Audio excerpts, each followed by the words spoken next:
Volleyball show. We're a member of the Big Sky Podcast Network, and I'm your host, Colby Peterson. I hate to tell you, Wildcat fans, but this will be the last episode of the Weber State Weekly Volleyball show for this season, the 2022 season. So kind of a bummer, but we're going to talk. We're talking volleyball at least one more time, and to join us to do that, we have returning to the show, Jessica Euler, fresh off the road, took the trip up to Bozeman once again on Saturday, and obviously didn't work out our way. Did not, but we got close there at the end, and it was a driving adventure. So, Jessica's always up for driving adventures, and she had one. I know she went to Yellowstone as part of that too. It was just what a trip. Yep. And then also returning to talk some volleyball with us, we got David Moore. David's been, if you folks haven't noticed, David's been putting his insights on Wildcat Volleyball into the Weber State fans Facebook page or Facebook group. So if you're not in there, obviously, nights are going to end tonight because there's no more volleyball. But when they return, that could be a great spot for you to read David's insights. So, David Moore, thanks for taking some time, man. Oh, thanks for having me. Hopefully, we'll get a game or two in spring, and we'll go check those out, too. Yeah, that's when I got to see Rose Moore play. Really want to see Rose Moore play. But, spring ball will be there. It'll be probably just a short little slate of games just to kind of work out some things. And so, we'll be talking about those when the time comes. But on tonight's show, we're going to talk a little bit about how things went in the first round of the NIVC. So if you didn't know, the Wildcats, they fall 3-2 in the first round of the Big Sky tournament to Montana State. Once again, annoying. And so, but they did get the NIVC invite. So first round, they went to Wichita to face Drake. So we'll talk about that match. Then we will also talk about the future of Wildcat Volleyball. What now?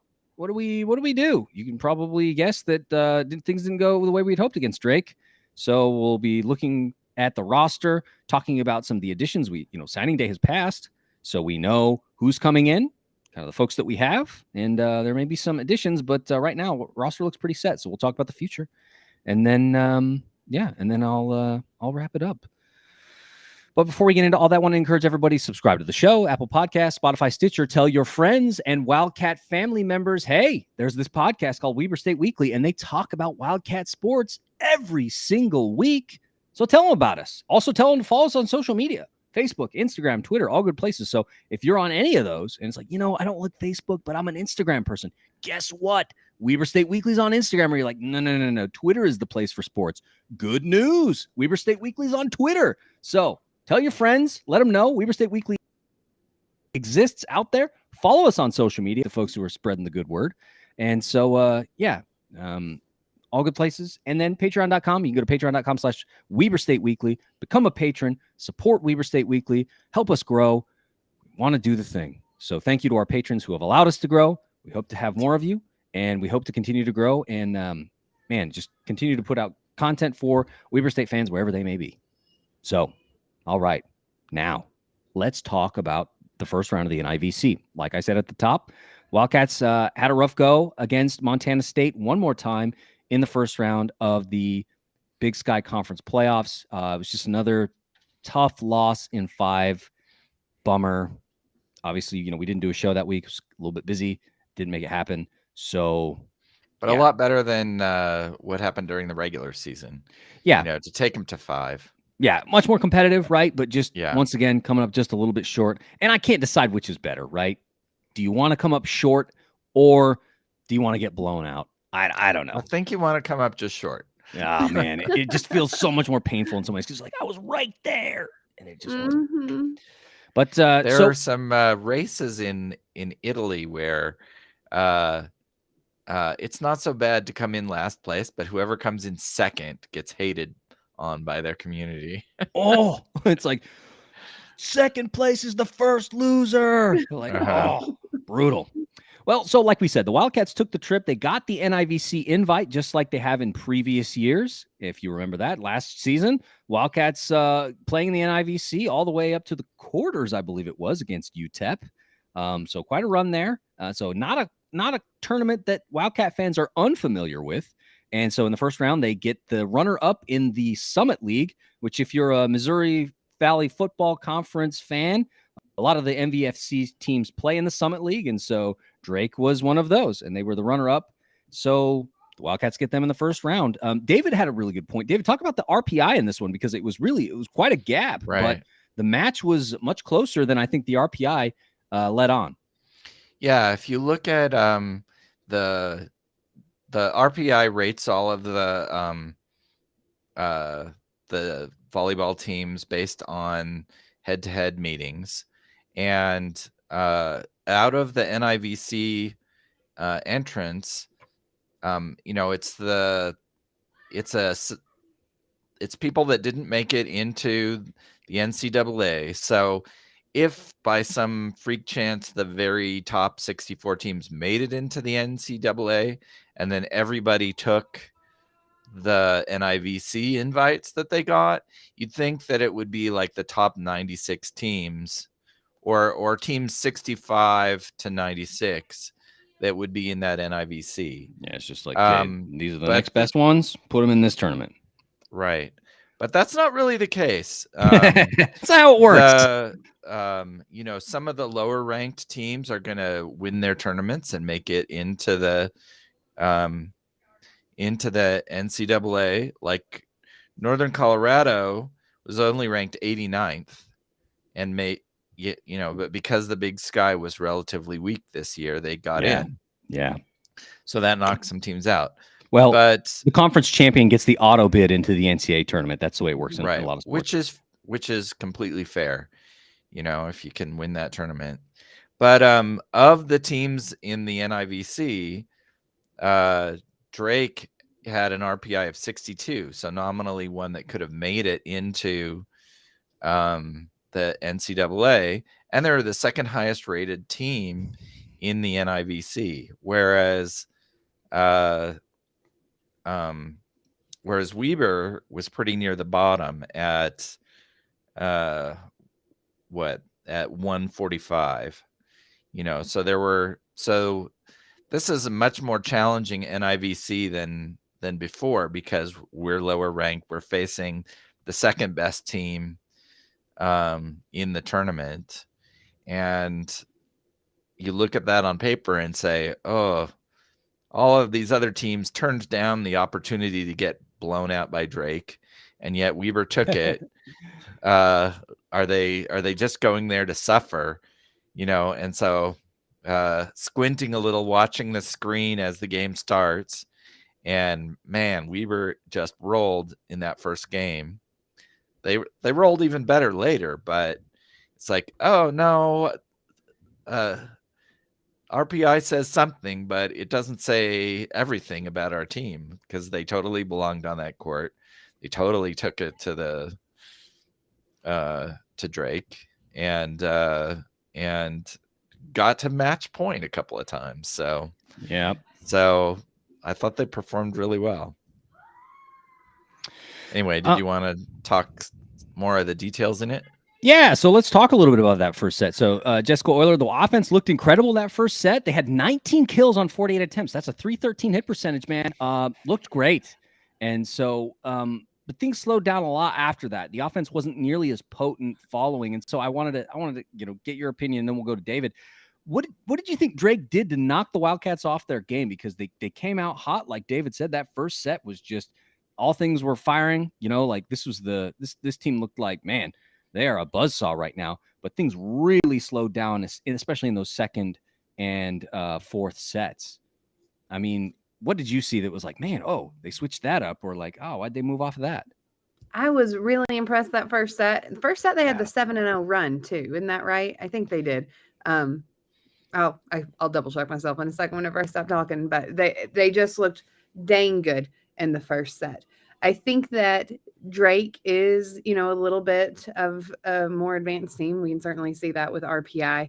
And so they were able to stay in the game and really, adjust. You could see that they got behind, I think, well, I'll have to look at it here, by quite a few points, but were able to come back there at the end. And I think they were adjusting to how we were playing. And in fact, we actually played a little bit different than we typically do as well, up at the net, as opposed to just killing it every single time. Occasionally we're just tipping it over the net. So but it was interesting to watch Drake adjust to us, and they just kept their head in the game and were able to adjust to how we were reacting to them. And that was really evident as they were able to come back in that first set, because whenever we first started playing, I was like, oh my gosh, like this is going to be a completely different game than I had imagined it to be.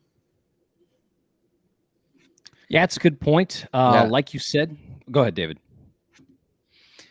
I don't know how much Drake really was able to do things to Weber compared to Weber messing things up themselves. Okay. Right. I thought that Weber's passing of the serve went in and out over the course of that match. And okay, yeah, you're serving, but you're not serving that much harder. It's not like they switched to now we're doing our trick serves or something. I thought it was just trick serves, trickeration from the service line. Well, you can hit a sky ball serve. I haven't seen one of those for in recent years, but you can try and get it as close to the ceiling as you want, or you can. Everyone's doing these jump float serves, right? But there were a number of years where you just hit a jump serve and blasted it as hard as you can. And the problem with that is it goes on a more predictable path.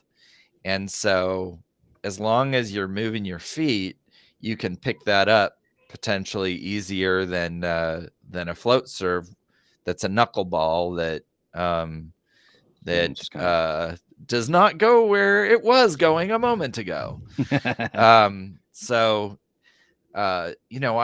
saw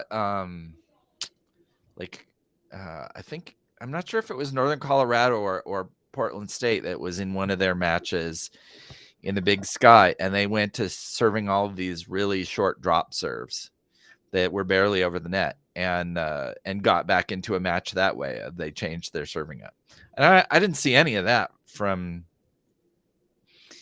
Drake. I just saw sometimes Weber was passing and sometimes they weren't. Yeah, and we'll talk about that in just a second. But the passing really, in the second set, it was problematic. But like we said, that first set, I mean, it really felt like things were clicking. They were playing their game, and just absolutely dominated. And so it was like, wow, okay. Because like you said, Jessica, this is not a bad team. Drake was 27-7 overall. They were 16-2 in Missouri Valley Conference play. So yeah, like they don't stink. And I know I said earlier they're in the Summit League, but my mistake, they're in the Missouri Valley Conference. A lot of other Missouri Valley football teams are in the Summit League, but they're in the MVC, 16-2 overall, 27-7. Overall 16-2 in their conference record. So not a bad team. And so when the Wildcats came out with all that energy, it was like, wow, okay, this is going to be something. But then the second set comes, and the second set was a lot tougher. Like you said, David, plagued by those passing issues, which then makes it really difficult to run the offense the way that you had in the first set. And so what do you think caused that to happen? Was it more of an adjustment that Drake had made when they were putting the ball back over onto the Wildcat side of the net, where they were just putting the ball in places that made it difficult to run the offense, they were being more strategic about where they sent the ball? Or, was it just mental lapses and just issues executing? Because we've seen some of that this season as well. Yeah. In game 2, we were up like 17-16, and then it was just the serve receive, on 7 of 8 of the next points. They didn't lose all of them. They didn't shank them all for aces, but none of the passes were accurate to where you want.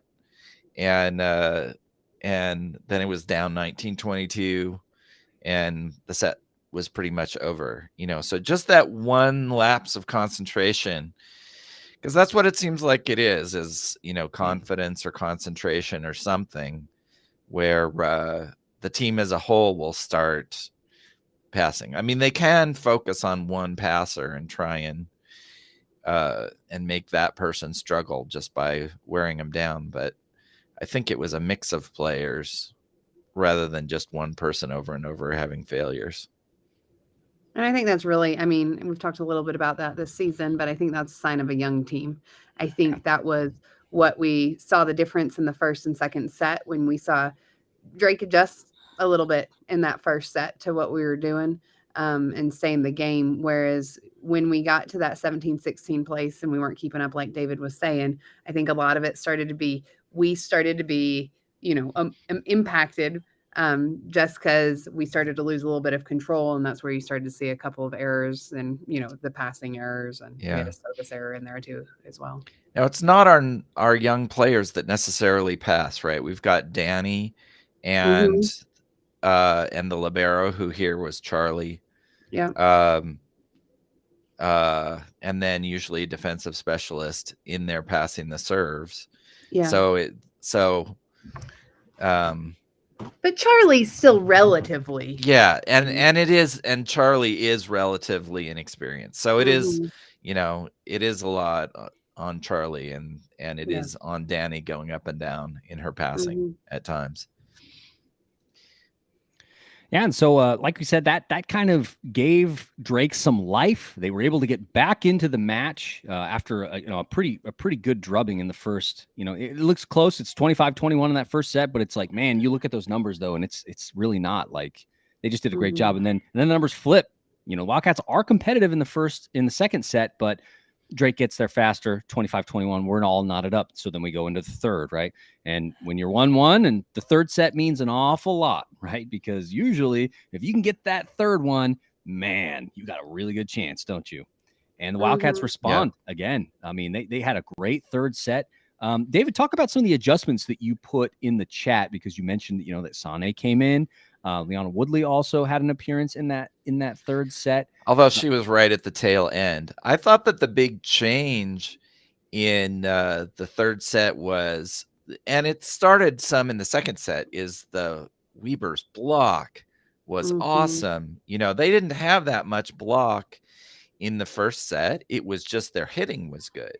But then for the rest of the match, they just were incredible at scoring points off the block. And so I thought that was the key factor in set 3. And it was a lot of different players, just kind of like what you were saying. It wasn't one player who was good at the block. We saw Bailey and Sane and Emma all, just quite a bit of folks we saw up there at the net, and it was very impressive. Yeah. Yeah. And so because of that block, the Drake has a really tough time. I mean, they commit 11 attacking errors in this set, 4 service errors. So that's 15 points right there that they just gift to the Wildcats.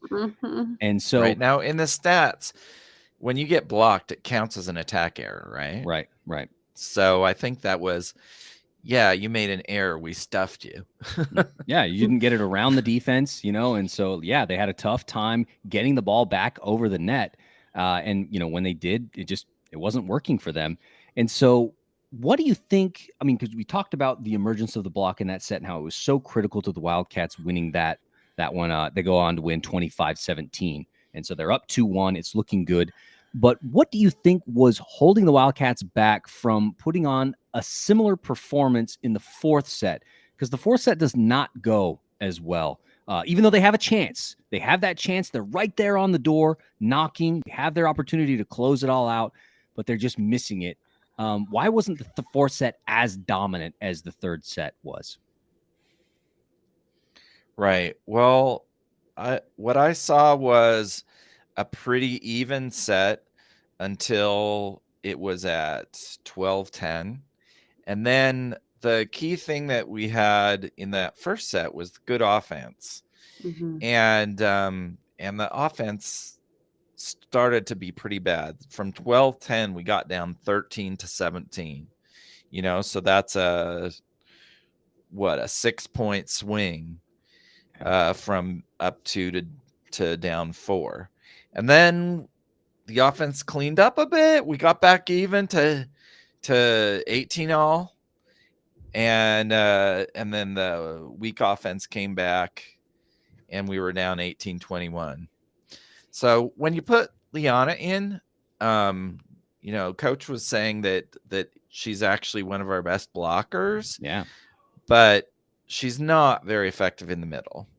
And so maybe that's letting the Drake defense focus on the two outsides, or the outside and the opposite.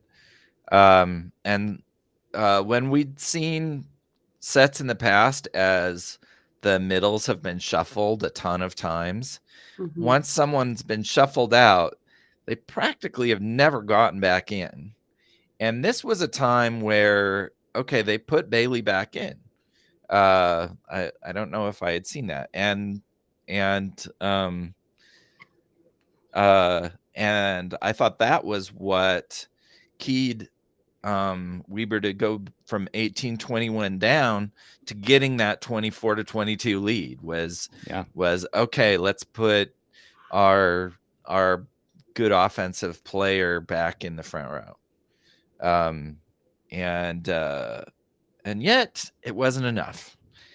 Because like you said, there's a 4-0 run right there. Boom, boom, boom. They're down 22-20, and they go 1, 2, 3, 4. And now next thing you know, it's 24-22. The Wildcats are knocking on the door, and it's like, man, because they're getting production from Sonny Katoa in the middle. They're getting, because of that, the defense is struggling a little bit. So Danny Richens finds some opportunities. But what kept them from getting that last point? Because Drake goes on their own 4-0 run, and that closes out the set. And it really kind of sets the rest of the match for what it is. Yep. And I thought there was one, perfectly ordinary side out that Drake had when they received the serve. But again, the next 2 points, the passes were off the net. And so the offense was weak. And so they were able to get those. It was once again the passing went down, and then they blocked us on that last point. So you're gonna lose that first point most of the time, right? You're gonna expect teams to be able to side out, but yeah, we'll need to shore up our serve receive, definitely. So then it's all knotted up. It all comes down to 5. Like we said, we're playing in the postseason, so it's for, the opportunity to survive and advance. And the 5th set is kind of a dud. The Wildcats, they're just, I don't know, they're just never really in it. And so I wanted to ask you guys, Jessica, I'll start with you. Did you think that losing the 4th set affected the Wildcats mentally? Because in the 5th set, I mean, they had a hard time finding points. It felt like that winning that 4th really gave Drake confidence because, they just kept, just chipping away. They kept getting Weber with these 1, 2, and then they go on this massive 1, 2, 3, 4, 5-0 run in, early in the 5th set. And we're only going to 15 here, folks. So they get a third of their points in that run. They go up 8-2. It's tough, right? Because the Wildcats can't find that run to get back. I mean, how much of that is mental, and how much of that do you think is just like Drake cracked the code? I think it was absolutely a combination of the two. I think after coming out of that 4th set and having 2 match points and, effectively losing what you had as the match there, I think we felt a bit dejected. And I think Drake just came out on fire in that 5th set. I think that, even though we demonstrated that we can come back from behind, even, in this game, I feel like after we lost that 4th set, we didn't come out with the same energy that we had, and Drake had all the motivation that they need. Like it felt like that. It felt like we never had a chance in the 5th set, which is a little bit different, right? I was thinking a second ago, I was like, gosh, at some point I want to go back and count how many games we had go to 5 sets this year, because I think it's more. I mean, it's more than I've ever seen. There were quite a few, especially with the dominance of the team last year, where like when they were going, and we were getting. I don't remember how many times we swept last year, and then to see this many 5-set matches this year was just crazy. And I think, and I don't know, I think we won 1 of them. I can't remember off the top of my head, but we get tired in that 5th set, and it was here, and we just never really showed up in that fifth set. Yeah, because there were a number of them, I and didn't think some of them weren't. And I don't think Drake did anything in that fifth set. I thought we had a service error, 8 passes that were kind of lame, and a swing that hit the antenna, and we were down 4-11. It's done. And I think it was all on our side of the net. David, I want you to know that, like, when you're tracking the 8 passes that are kind of lame, I want it to be like tally marks on a piece of paper in a kind of lame category. That's how I just imagined it. Are you going to show it to me? I did Post-it notes, and Okay. I decided this time to track the whole match. So let's see. Where's that? Where's game 5? Here's game 5. Yeah. Okay. And it's just me writing down what I thought the key thing of each point was. Because I figured I haven't ever done that before, and it's like I don't want to go back and watch this a second time, so I'm just gonna write it down as I go to see what I thought the key was on each point. Yeah, awesome. So, like we said, set 5 not to be. The Wildcats ultimately fall.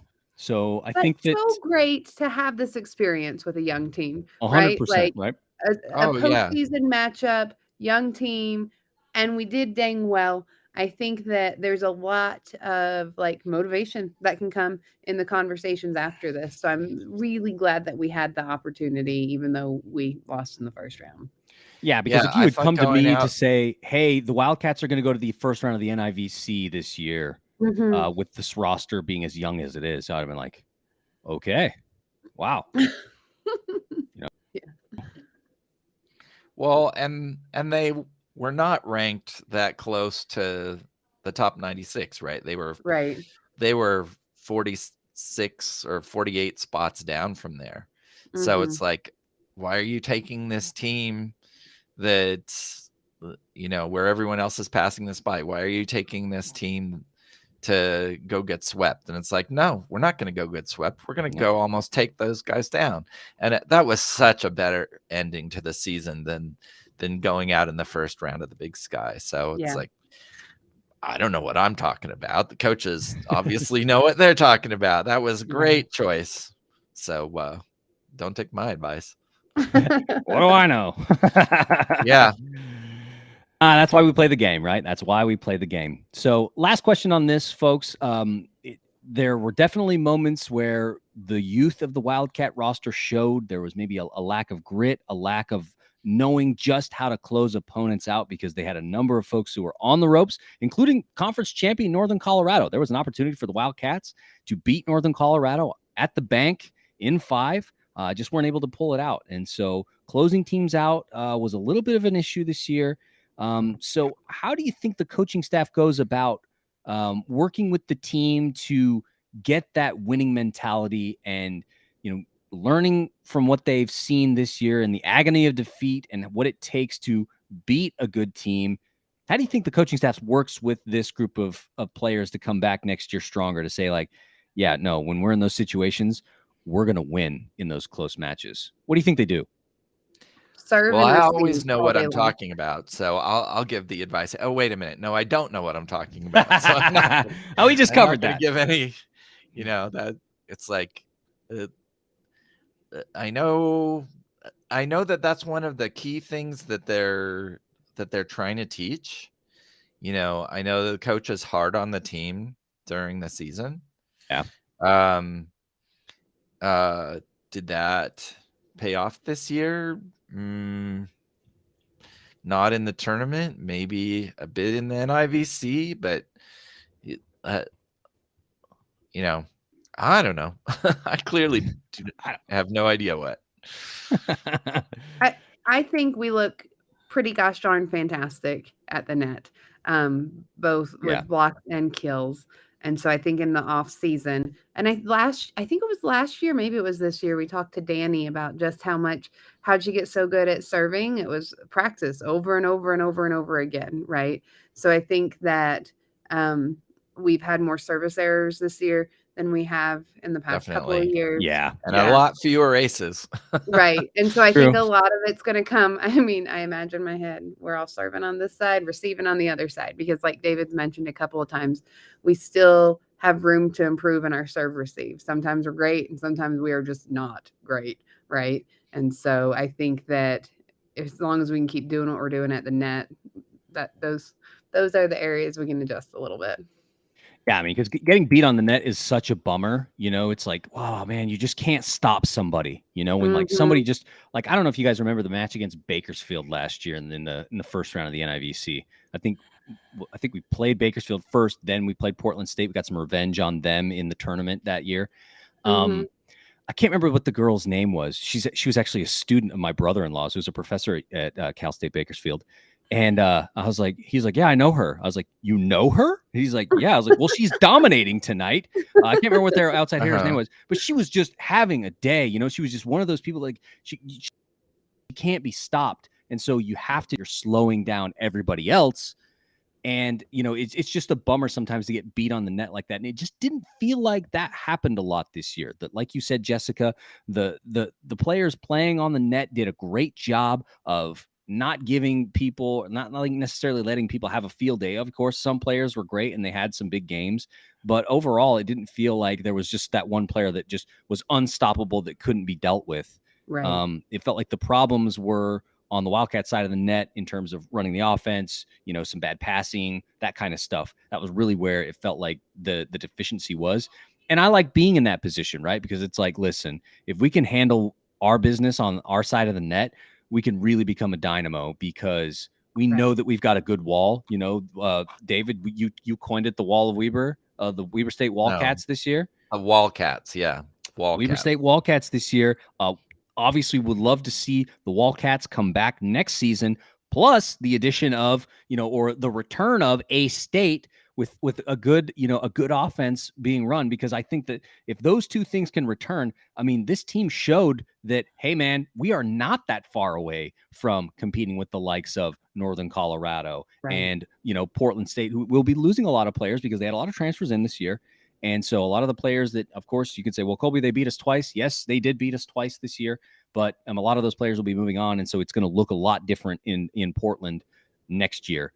But I think especially in Northern Colorado, that's the team that's totally losing their whole team. Yeah. And so like a lot of things are in, you know, the Wildcats are in a good position. And I think this year's showing just shows that, like, if a couple of things can be tweaked and improved over the offseason, this team really has a chance to get really ahead of schedule, because we talked about this all year about how all the experience that this young team was getting was going to pay dividends down the road, because this many fresh women throughout the year. And so all of that opportunity was going to pay dividends, you know, later, whether that was going to be next year or the following year, or especially going into those senior years where they really had two honest senior years with, you know, as juniors and seniors together.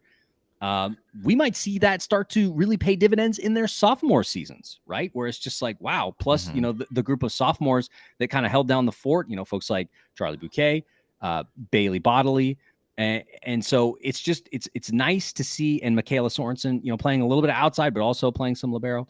So yeah, man, a lot to like going forward, but overall fell a little bit short. What a bummer. Yeah. Yep. So let's look forward then and talk a little bit about this roster, because I want to give some time for us to go through and kind of give what we think will happen. And so what now? The future of Wildcat Volleyball, of the Weber State Wildcats, who will return in triumphant fashion, hopefully next fall. Wildcats losing just two seniors this year. We talked about that. Opposites Emma Mangum and Riley Weiner, but they played the same position, and there's not an obvious person to succeed them as opposite. So, you know, David, we talked a little bit about this. Who do you think could potentially step into that role? Because the Wildcats signed just two outside hitters in the signing class this year, with Ali Wiest and Nana Asiata. Who do you think makes that transition to opposite and kind of fills that role? Or is it a couple of players, because you need some depth there? Right. Well, I think the most obvious person would be Ashley Knighting. Okay. Her sister played opposite and was phenomenal. Weber. and was phenomenal. And was great, right? So, you know, she got some reps at outside hitter. Didn't stick in the games that well, but there were definitely times when the Valkyrie lineup was dominant. So I think with the season under her belt, maybe she'll do that. The other, you know, obvious person to think about is Bailey Bodley, who runs the slide really well.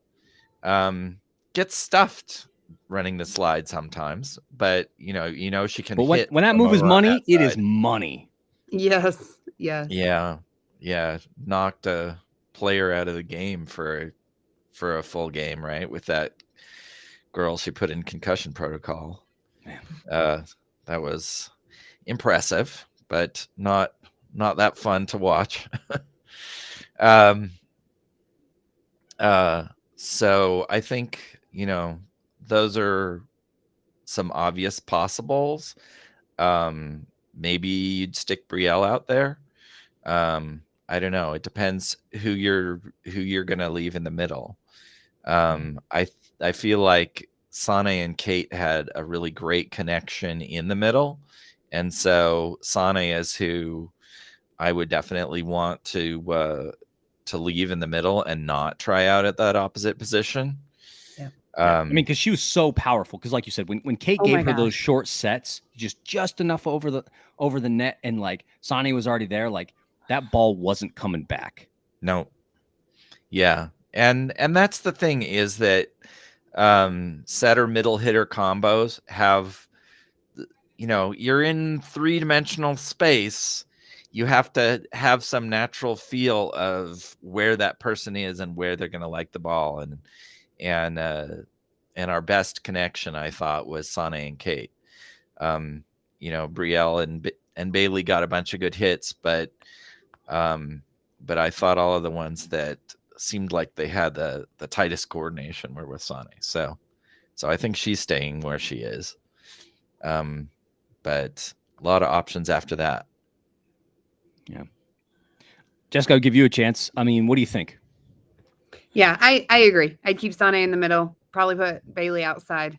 And I think see what happens. I'm going to be interested to see as we move forward into this next year and the level to which we start to see a solid lineup. I think even throughout, as David says, the Valkyrie lineup, I think we played with our lineup a lot this year, and it's going to be interesting to see the level to which we slot pet players into positions moving forward and have a more consistent lineup, or if this is going to be, you know, a different coaching strategy moving forward, right? So is this? I thought we really missed Rylan this season. Yeah. That we had young outside hitter in Ashley, and that it would have been awesome if she could have played outside all season and Michaela could have been playing libero. Mm-hmm. And they pulled Michaela out of the libero spot to play outside hitter.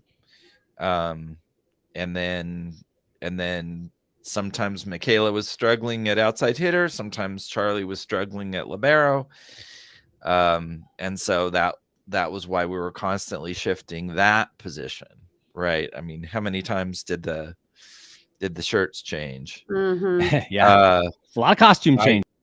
Yeah, for Michaela Sorensen this season. Yeah, that Montana State game was interesting because in the Big Sky, because I was watching Charlie had a really rough game one game. Mm-hmm. And it's like, okay, I don't think Charlie's, they started hiding her in service receive, and it's like, okay, she's not going to be the libero next game. Yeah. So who's going to be the libero? And I was watching the bench to see what was happening, and the coaching staff was all huddled up.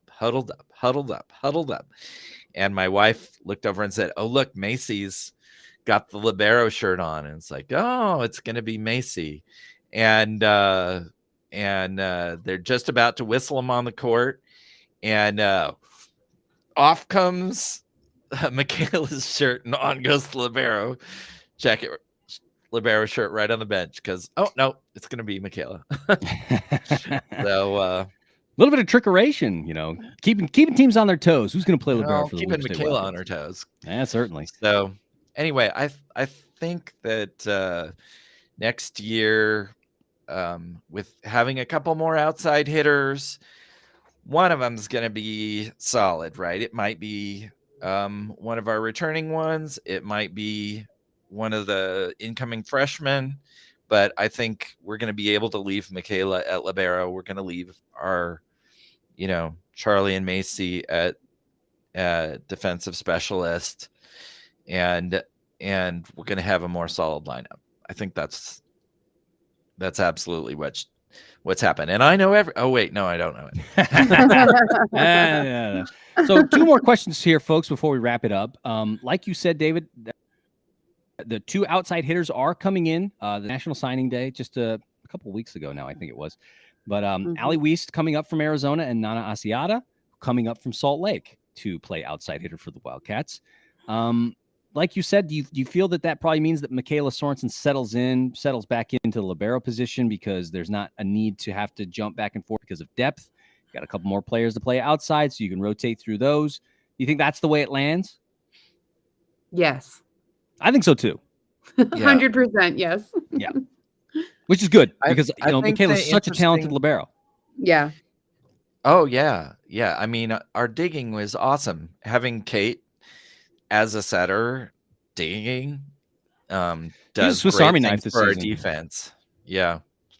I made one of my posters last year that was Kate as R2D2. With all the attachments coming out. Yeah, I mean, she did a lot of things. She had a lot of these like little sneaky moves at the net where teams thought that she was going to set, and she just caught them sleeping, got the ball into the middle of the floor, and they weren't ready. Found a lot of points that way.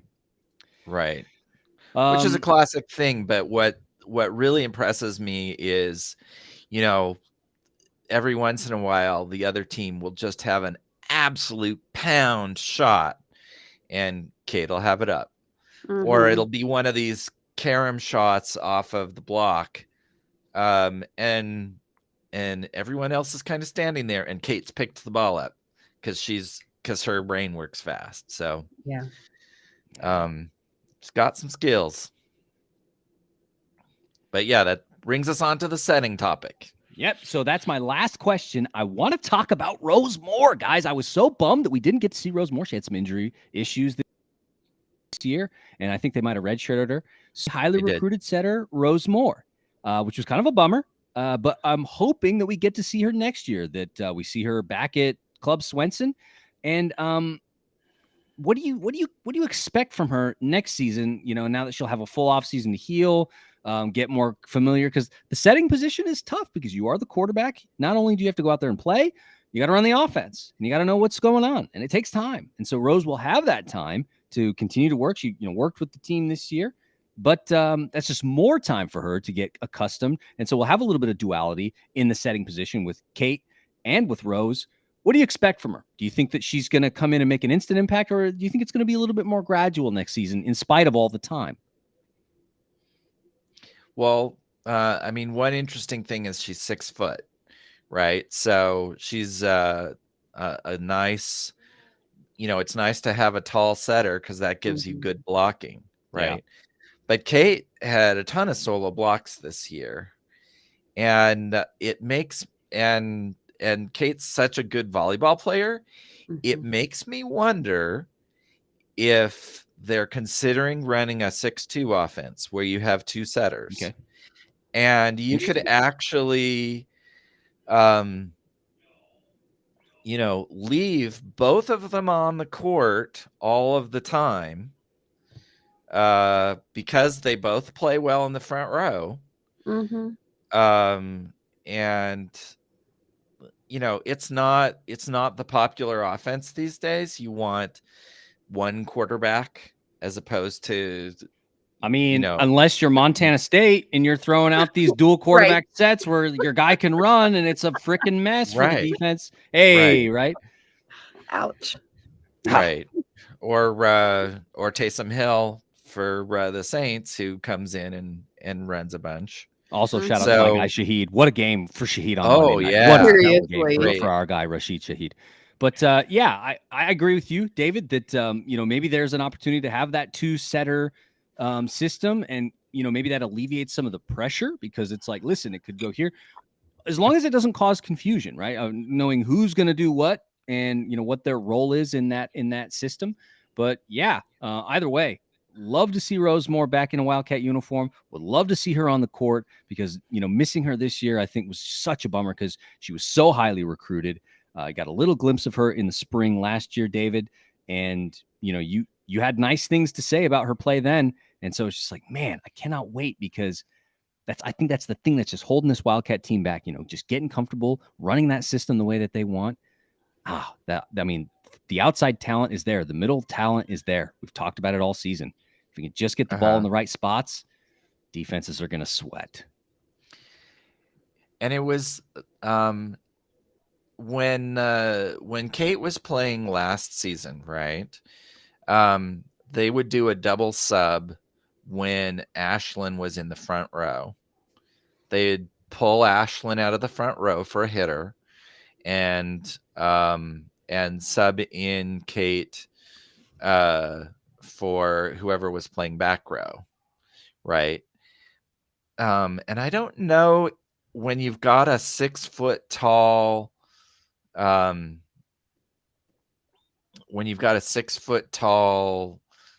setter, if you do that. I'm wondering if Kate still wins the starting setter job. I mean, she obviously has the advantage, right? She has the advantage. Right.